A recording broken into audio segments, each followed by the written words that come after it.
Hello and welcome to On It Not In It, the interview series. I'm your host, Todd Eppert, and today I'm joined by Joseph Stanton, who is the Managing Program Director at Stanton Technology Group. Joseph, thank you so much for joining us. Would you like to kick us off with a brief background as to who you are and what you do?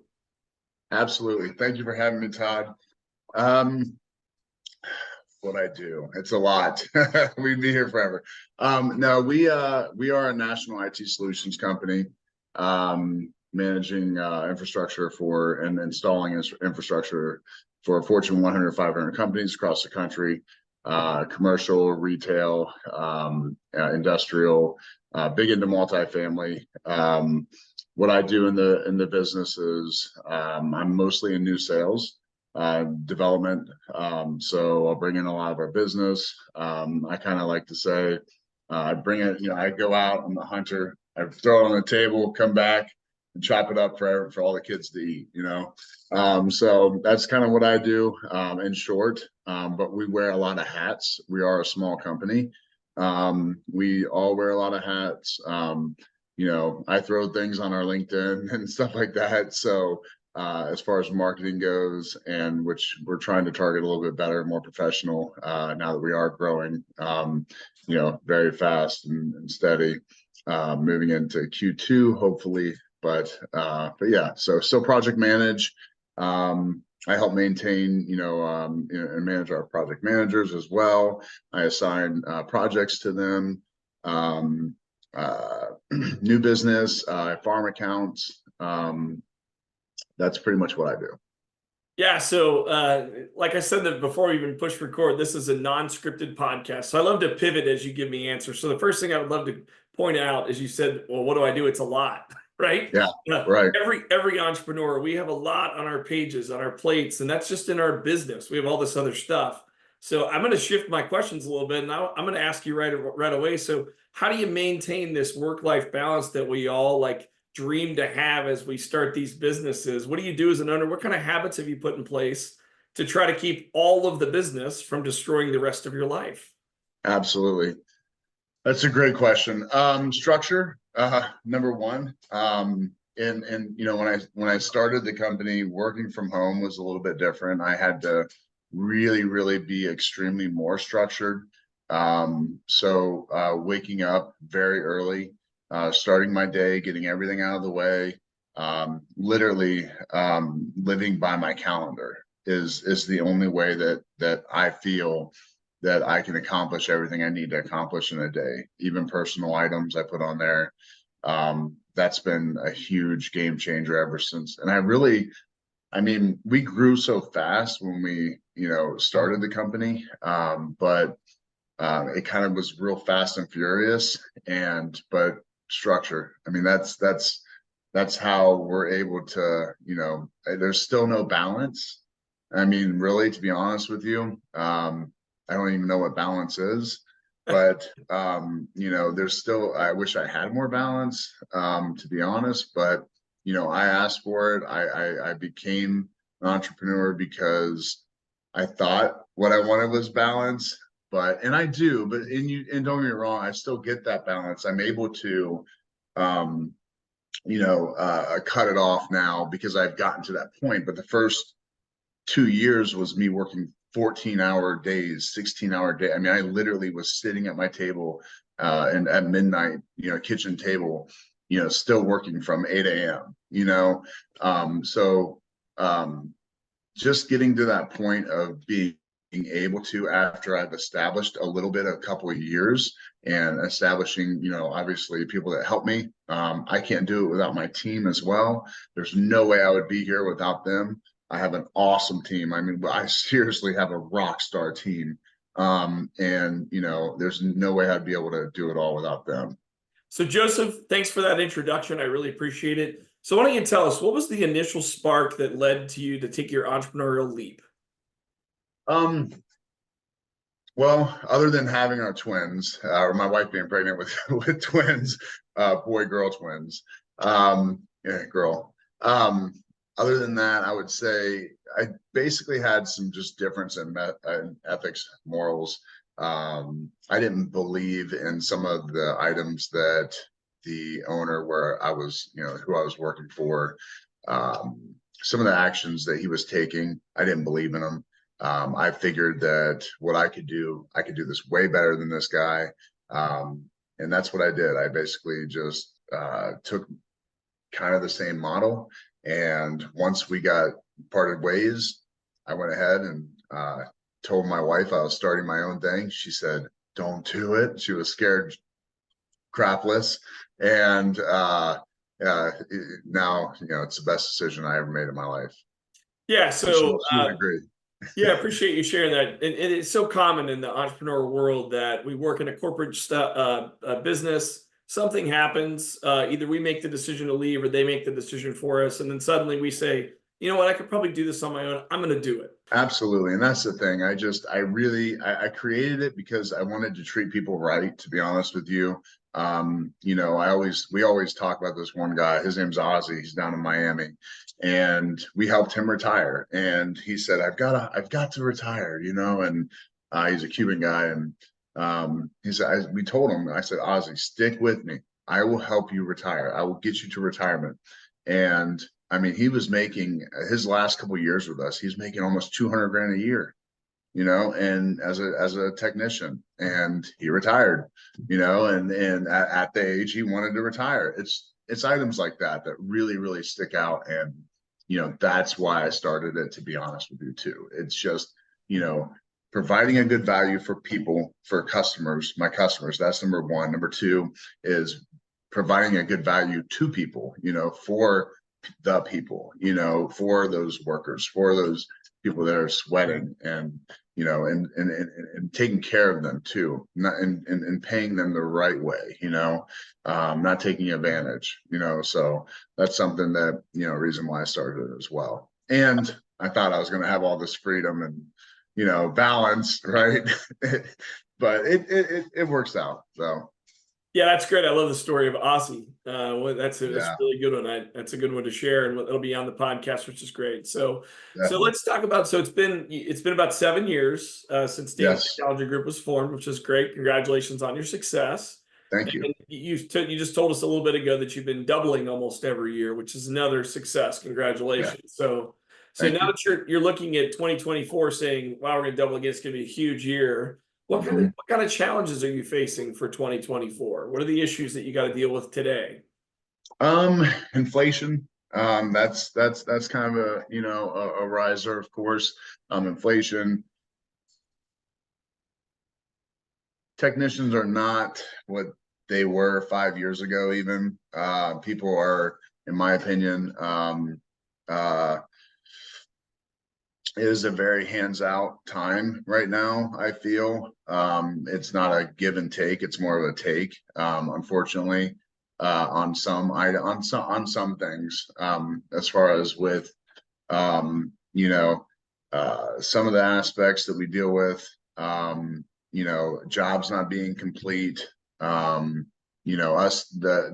It's more of an evolving door now. It seems like, where I had guys that were with me for the first 5 years, and they fell off in one way or another, as far as either they started their own, which is awesome, or they it is still I like to call it a white blue collar industry. So you still do have your obstacles with individuals and people, that run into their challenges of everyday life. And it's just a harder time ever since COVID happened, and all these different things that are going on in the world today. It's just more challenging to find, really, in my opinion, that I've come up against. We still have fantastic guys. We still have fantastic crews all over the country, but trying to pivot and grow and hire into other areas, that's where we're seeing. I mean, we were already in most major cities before, COVID, and we're in, 25 states. Every major city that you could think of. But trying to grow into different areas, and hire new crews, it's just not working out. I mean, my guys are still with me. I still have guys that were with me from day one, but really trying to expand and hire new crews because we are getting, a lot more work in all these different cities. So I'm needing more firepower in those cities, and where I already have crews, but trying to hire new crews and it's kind of a challenge. I will say that's probably the biggest challenge that we've seen from our standpoint, from our company. Other than that, that would probably be the biggest. Okay. And then I'm assuming the inflation hits you most, well, not only on the labor rates of folks that you're trying to hire, but also on the equipment that you're buying. You said you're a hardware integrator, so that's where Yeah. you're getting hit. So is it, my guess is more from the perspective of you give a quote today, man, prices change tomorrow. And is that what you're dealing with? Yeah, we're dealing with some of that, but it's also us having to raise our pricing Mm. to our already established customers, going from X to Z, and now we're $5, $10 more than we were 2 years ago, and people still want to pay those 2-3 years ago prices, which I understand. I totally get it, but the world is changing, and there's some projects that that before it would be a no-brainer, and we haven't been able to come to terms on, as far as just it being us being able to provide a value to the customer, because I get it, everybody wants everything. It's the economy. Yeah. Everybody wants, and I get it, and those are probably the biggest challenges that we come across, is the inflation and us needing to go up, the customer still wanting us to be down, which is fine. I totally understand. But we can't and still be competitive and being able to, with materials going up. I mean, I was just talking to my team about this today. 2022 was 9.59%, I think, inflation. This year was or last year was 4.5, around that, inflation, and this year is a little bit lower, but still 3.59, I think, percent. You add all that up over 3 years, you're all 20% Yeah. almost. And that's a lot of inflation in 3 years happening. So everybody's going through it, and I get it. And we still, we had a record year last year. We had a record month, actually, for January. So we're still doing a lot of numbers. We're still doing great. I mean, we're still rising. We're still, hitting, where we need to be, but it is still those challenges, because some people can't keep up and they want things at a lower price, again, which I understand and respect. But people that can afford a Ferrari, they're still buying Ferraris.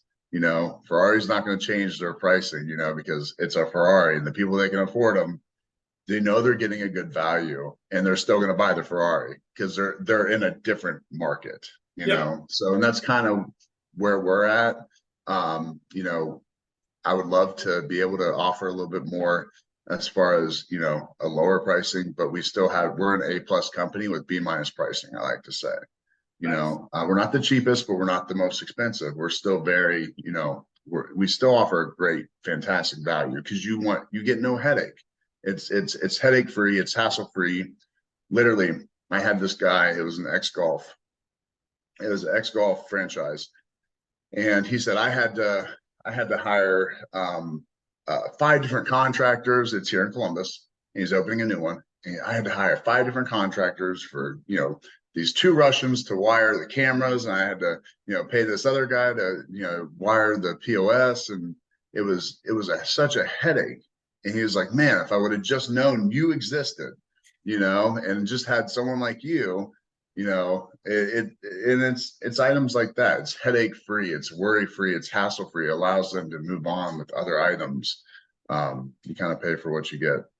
Yeah, and like you said, you're offering a full service line, so that's Absolutely. great. That's a great perspective to share. So you mentioned in the last couple minutes, you mentioned the pandemic, you've mentioned difficulties in hiring, you've mentioned the shift in the workforce from kind of the hands-on to the hands-off, or the takeaway for what's in it for me versus what's in it for my employer, and you mentioned inflation, right? All of these things.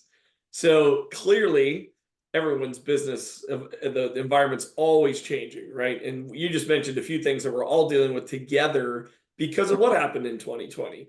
But even if that doesn't happen, there's always something evolving. So what do you do to stay adaptable, open to change, and innovative in your business? Just keeping up with the times, keeping up with technology, being able to offer my clients different solutions. If they have a problem, being able to say, oh, there's actually this new technology. Oh, there's actually a camera where I can tell you that, you're a restaurant or a bar, for example. There's there's AI so much, all this AI going on, right? Analytics. There's tons of analytic cameras that can tell you the shift of your crowd. Are they going to the left? Are they going to that bar or to the right? So that's like the really cool items that staying on top of cutting edge technology, which I still need to do a much better job at doing it. Again, trying to wear a lot of hats, obviously, as everybody, as entrepreneurs, we all do, is not the easiest all the time, but just staying on top of technology, trying to that's one thing I want to do more this year, is going to more,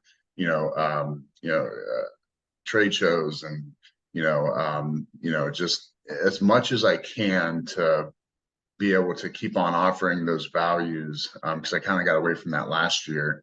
But yeah, staying on top of the times and just being able to have solutions for a customer rather than just saying, oh, that sucks. Sorry you're dealing with that, and then not being able to solution that is probably the best thing I can do from my Yeah. standpoint. Excellent, excellent. So staying up on technology in your industry, I mean, technology changes every day. So staying on Every day. top of that is the only way you can be innovative in your space, which I didn't know there were Absolutely. cameras that could tell you which way your crowd was going. That's Oh fantastic. yeah. Yeah. There's cameras. I mean, your head would spin, knowing the kind of, technology that I know of. We quoted something for Right Pat. It was shotgun detectors, and they can actually tell you what kind of round was fired, where it's coming from. Yeah, there's some really, really cool things out there that are happening, especially with AI, as you guys know, just in the world in general. It kind of, some of us, it's like, hey, I don't want that to come, but it's coming. Right. It's really coming fast. So Yeah, I've seen the movie. I know it's coming fast. It's taking over the world. yeah, it is. It's definitely coming. So So, speaking of the future, can you offer us a glimpse into your future plans as an organization, and what's the next step for you as an entrepreneur? What are you thinking about? um we're gonna try. I mean, getting in the last 2 years, we've really been getting a lot into EV charging stations. We've been getting a lot into the multifamily space, as I mentioned earlier.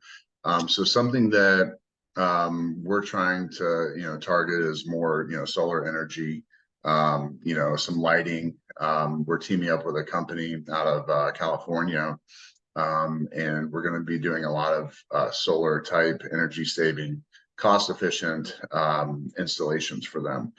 And with that being said, that's something that we're definitely going to, obviously we need to target more of, and we're getting more into because of the obvious, changes in the world and the, in every community going on.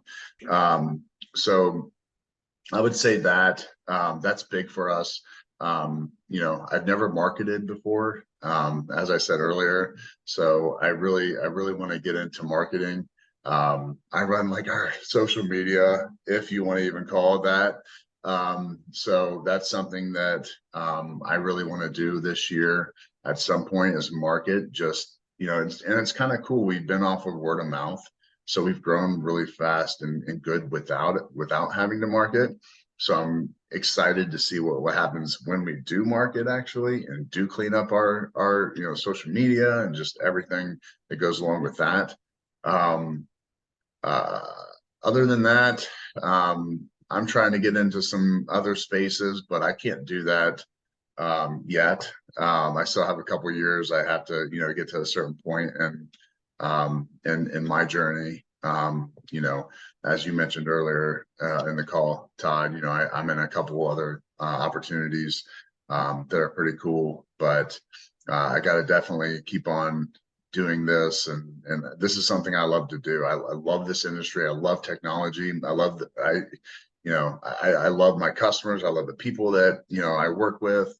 And it's ever changing. So I'm ADHD, so I need that always changing, what's next, and I'm a Sagittarius too, so it's like, what's next, squirrel, yeah, so I would say 5 years or so I can maybe take a little bit of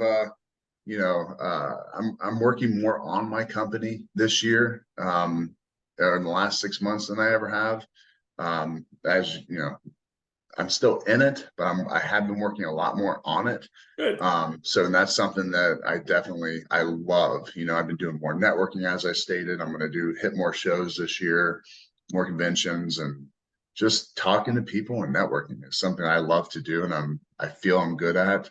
And I feel that people can, one thing I've always been told is, I don't know if you can cuss on here, so I'll just say, people sense that there's no BS in, so when people have always told me that there's no BS in me. And that's something that I think has helped me, besides my great team and my business partner, get here today. So sorry if that was too long-winded. No, that's good. That's good. That's a difficult question for a lot of people to answer. I mean, and you gave us some insight into what your business is looking at. And candidly, I wasn't like saying, "Hey, give me your time frame." I wasn't trying to put that kind of pressure on you. But yeah. So you've got a couple things going on, and Stanton Technology Group is your main source of income, your main business entity, and so that's going to continue to go for a while. And you're going to dip your foot in the water in other places, it sounds like, which is great. Yeah, absolutely. So last question for you, Joseph. What advice would you offer to aspiring entrepreneurs just getting started, or maybe they're struggling for that first 6 months of 16, 18-hour days? Say that again. I'm sorry. I said, sorry, what advice would you offer to an aspiring entrepreneur, or to maybe someone who's just getting started that's working those 14, 16-hour days you mentioned? Okay. What would you tell them to do? Relationships. It's all about relationships. Definitely value them. Don't move too quickly through them, and spend time. Don't just churn through phone calls. When you really can connect with somebody and talk to somebody on your level, learn as much as you can. Be a sponge. Shut up. I've been told that, shut up and listen, stop talking. And that's something that's helped me a lot. I've learned so much, and I have a couple really actually influential people that own very large companies that I can talk to now. I mean, they've just become great friends over the last couple of years, and I can call them. And I'm so fortunate to have those people in my life. And when I have an issue, before I thought I could do everything by myself. And us as entrepreneurs, I think that we all have that kind of trait, and being able to, delegate work, that's very important. Not thinking that you can do it all yourself. Don't be afraid to go get help, and just ask, hey, this is a challenge that I'm running into. What can I do? Don't think you can take on the world. You can't do it without a great team. Delegate your work properly, and just keep your morals, values, ethics all strong and in the same direction, and don't ever stray from them. That's the best advice that I could give anyone. Great advice. Great advice. I love that, Joseph. Well, thank you. Yeah. Thank you again for joining us today, Joseph. We really appreciate the insights. Appreciate you sharing about your business, Stanton Technology Group. It was great meeting you and learning more about what you've been doing as an entrepreneur. And to everyone watching and listening, look forward to seeing you in our next episode. Thanks again, Joseph. Thanks, Todd. I appreciate you having me. This was great.